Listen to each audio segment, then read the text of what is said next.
Assalamualaikum warahmatullahi wabarakatuh. Ayo anak-anak, untuk semakin memahami tentang pewarisan sifat pada makhluk hidup, kita bisa lihat video penjelasan berikut. Halo, Assalamualaikum warahmatullahi wabarakatuh. Bertemu kembali pada video pembelajaran materi IPA.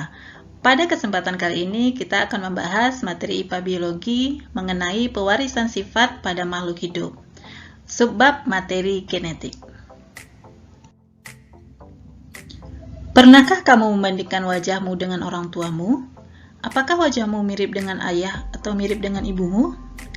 Besar kemungkinan kamu akan melihat banyak kesamaan dengan wajah orang tuamu. Mengapa demikian?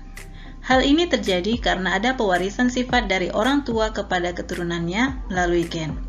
Apakah itu gen? Di mana letak gen? Untuk mengetahuinya, kita ikuti materi berikut ini. Penurunan sifat dari satu generasi ke generasi berikutnya disebut pewarisan sifat atau hereditas. Ilmu cabang biologi yang mempelajari tentang pewarisan sifat disebut genetika. Ciri atau sifat pada setiap orang merupakan warisan dari orang tua yang diwariskan melalui materi genetik. Molekul yang berperan sebagai materi genetik adalah asam nukleat. Ada dua jenis asam nukleat, yaitu DNA atau deoksiribonukleik acid dan RNA atau ribonukleik acid. Pada suatu untai DNA terdapat gen. Unit pewarisan sifat bagi makhluk hidup disebut gen. Kita perhatikan gambar berikut. Gambar tersebut merupakan gambaran untaian molekul DNA pada suatu sel.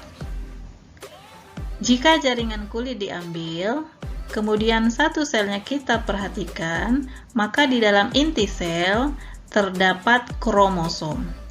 Kromosom akan terlihat pada saat sel mengalami pembelahan. Kromosom terdiri dari sepasang kromatid. Kromosom merupakan kondensasi dari kromatin, yaitu benang-benang halus yang membungkus protein histon. Nah, di dalam benang-benang halus inilah terdapat DNA. Segmen dari DNA disebut gen. Seperti yang kita tahu, gen merupakan unit dari pewarisan sifat pada makhluk hidup. Oke, kita akan mempelajari struktur DNA dan RNA. Kita ketahui sedikit mengenai sejarah dari penemuan struktur DNA. Penemuan struktur DNA tidak lepas dari penelitian Maurice Wilkins dan Rosalind Franklin. Penelitian ini membuahkan hasil dengan didapatkannya foto DNA dari hasil difraksi sinar X. Berdasarkan hasil penelitian ini, James Watson dan Francis Crick membuat struktur molekul DNA yang kita kenal dengan nama double helix. Berkat penemuan besar mereka diberi penghargaan Nobel, yaitu penghargaan bagi ilmuwan atau peneliti atas penelitian besar mereka yang berjasa bagi kemanusiaan atau bagi kehidupan. Namun sayangnya, pada saat itu Rosalind Franklin sudah meninggal. Aturan dari penghargaan Nobel tidak bisa diberikan kepada orang yang sudah meninggal. Sehingga penghargaan Nobel diberikan kepada Maurice Wilkins, James Watson, dan Francis Crick. Kita lihat struktur DNA yang ini, struktur double helix, dan yang ini struktur kimia parsial DNA. Struktur DNA merupakan struktur double helix atau untaian ganda berpilin dan bentuknya panjang. DNA merupakan polinukleotida atau terdiri dari banyak nukleotida. Nah, nukleotida sendiri tersusun atas gugus fosfat yang ini, kemudian gula pentosa, dalam hal ini gula deoksiribosa yang ini, dan basa nitrogen. Basa nitrogen pada DNA ada 4, yaitu adenin, guanin, timin, dan sitosin. Adenin dan guanin disebut basa purin, sedangkan timin dan sitosin disebut basa pirimidin. Pada DNA, adenin akan berikatan dengan timin, sedangkan guanin akan berikatan dengan sitosin. Terbentuknya DNA karena ada beberapa ikatan kimia. Yang pertama, ikatan glikosida, yaitu ikatan antara gula deoksiribosa dengan basa nitrogen. Yang kedua, ikatan hidrogen, yaitu ikatan antara basa nitrogen yang pertama dengan basa nitrogen yang kedua pada untaian yang berbeda. Artinya, antar untai DNA diikat oleh ikatan hidrogen. Yang ketiga, ikatan fosfodiester, yaitu ikatan antara gula pentosa dengan gugus fosfat.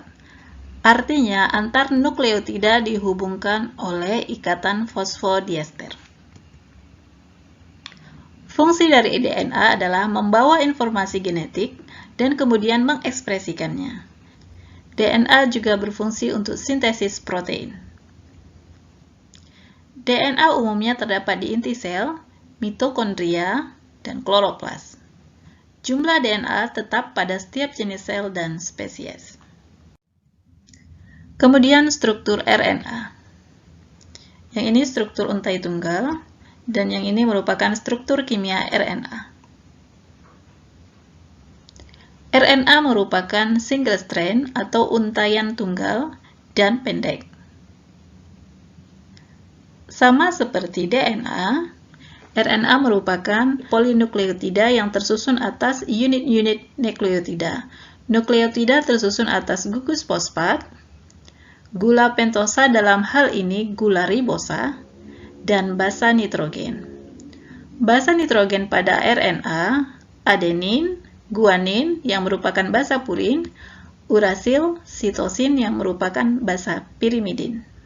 Jika pada DNA, basa pirimidinnya timin dan sitosin, sedangkan pada RNA, basa pirimidinnya urasil dan sitosin. Jika basa nitrogen berikatan dengan basa nitrogen lainnya, maka adenin akan berikatan dengan urasil, dan guanin akan berikatan dengan sitosin. Ikatan kimia pada RNA yaitu ikatan glikosida, ikatan antara gula dengan basa nitrogen. Yang kedua, ikatan fosfodiester, yaitu ikatan antara gula dengan gugus fosfat. Artinya, antar nukleotida dihubungkan oleh ikatan fosfodiester. Dalam menjalankan fungsinya untuk sintesis protein, basa nitrogen pada RNA akan berikatan dengan basa nitrogen lainnya. Pada saat itu, ikatan hidrogen tercipta. Fungsi dari RNA adalah sintesis protein. RNA terdapat di inti sel, sitoplasma, dan ribosom. Jumlah RNA berubah-ubah sesuai dengan jumlah sintesis protein yang dibutuhkan. Ada 3 jenis RNA, yaitu mRNA, tRNA, dan rRNA. mRNA atau messenger RNA berfungsi membawa kode genetik dari DNA ke ribosom. tRNA atau transfer RNA berfungsi membawa asam amino dari sitoplasma ke ribosom. Sedangkan rRNA atau ribosomal RNA berfungsi sebagai mesin perakit dalam sintesis protein. Peranan materi genetik dalam penentuan sifat. Kita lihat gambar berikut ini. Gambar A merupakan tipe perlekatan cuping telinga yang terpisah, dan gambar B merupakan tipe perlekatan cuping telinga yang melekat. Tipe perlekatan cuping telinga dikontrol oleh gen. Seseorang yang memiliki gen G besar akan memiliki tipe perlekatan cuping telinga terpisah. Sedangkan yang memiliki gen G kecil akan memiliki tipe perlekatan cuping telinga melekat. Gen G besar disebut gen dominan karena menutupi ekspresi gen lainnya. Gen G kecil disebut gen resesif karena ekspresi gennya tertutupi oleh gen lain. Itu kenapa jika salah satu orang tua memiliki tipe perlekatan cuping telinga terpisah, maka semua anaknya akan memiliki tipe perlekatan cuping telinga terpisah. Tetapi ada juga kejadian salah satu anaknya memiliki jenis cuping telinga melekat. Tetapi jika kedua orang tuanya memiliki jenis cuping telinga yang melekat, maka semua anaknya juga memiliki jenis cuping telinga yang melekat. Peran gen dalam menentukan jenis kelamin. Gambar ini merupakan gambar kromosom pada pria dan kromosom pada wanita. Kromosom manusia terdiri atas 46 buah atau 23 pasang. Berdasarkan fungsinya, kromosom manusia dibagi atas dua. Yang pertama autosom, disebut juga kromosom tubuh. Nomor 1 sampai 22 disebut autosom. Yang kedua gonosom atau kromosom kelamin. Kromosom kelamin terletak pada kromosom nomor 23. Pada wanita gonosomnya XX, sedangkan pada pria gonosomnya XY. Susunan kromosom pada sel tubuh berbeda dengan sel kelamin.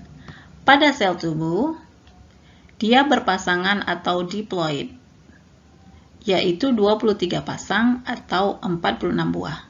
Sedangkan pada sel kelamin, kromosomnya haploid atau tidak berpasangan, dengan jumlah 23 buah. Pada sel tubuh, autosomnya 22 pasang atau 44 buah dan ditulis 22 AA atau 44A. A ini artinya sepasang. Gonosom pada perempuan ditulis XX, sedangkan pada laki-laki XY.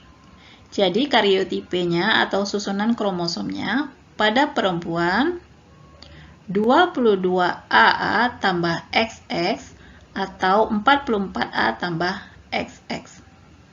Sedangkan pada laki-laki, kariotipenya 22 AA ditambah XY atau 44A ditambah XY.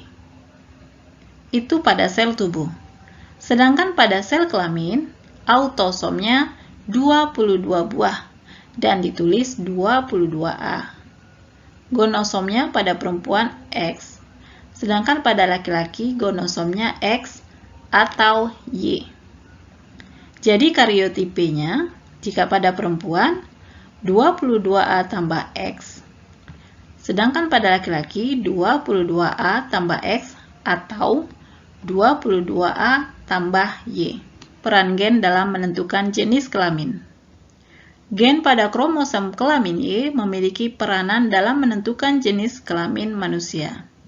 Kita lihat pada diagram susunan kromosom pada perkawinan laki-laki dengan perempuan. Yang ini kromosom sel tubuh laki-laki yaitu 22AA tambah XY. Sedangkan karyotipe kromosom pada perempuan 22AA tambah XX. Nah, gametnya atau sel kelamin pada laki-laki dia haploid. Jadi 22 tambah X atau 22A tambah Y. Dari sini ya. Sedangkan pada wanita gametnya 22A tambah X. Jika sel telur yang memiliki kromosom kelamin X bertemu dengan sel sperma yang mengandung kromosom kelamin X, maka akan menghasilkan keturunan perempuan. Tapi jika sel telur yang mengandung kromosom kelamin X bertemu dengan sel sperma yang mengandung kromosom kelamin Y, maka akan menghasilkan keturunan laki-laki. Jadi kromosom kelamin Y di sini berperan dalam menentukan jenis kelamin pada manusia, yaitu jenis kelamin laki-laki. Segitu dulu materi kita mengenai materi genetik. Silakan kamu kerjakan tugas berikut ini.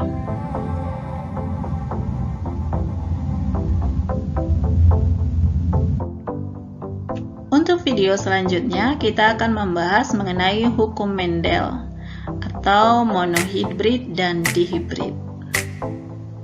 Demikian pertemuan kita kali ini. Sampai jumpa pada video berikutnya. Tetap belajar dan tetap semangat. Wassalamualaikum warahmatullahi wabarakatuh.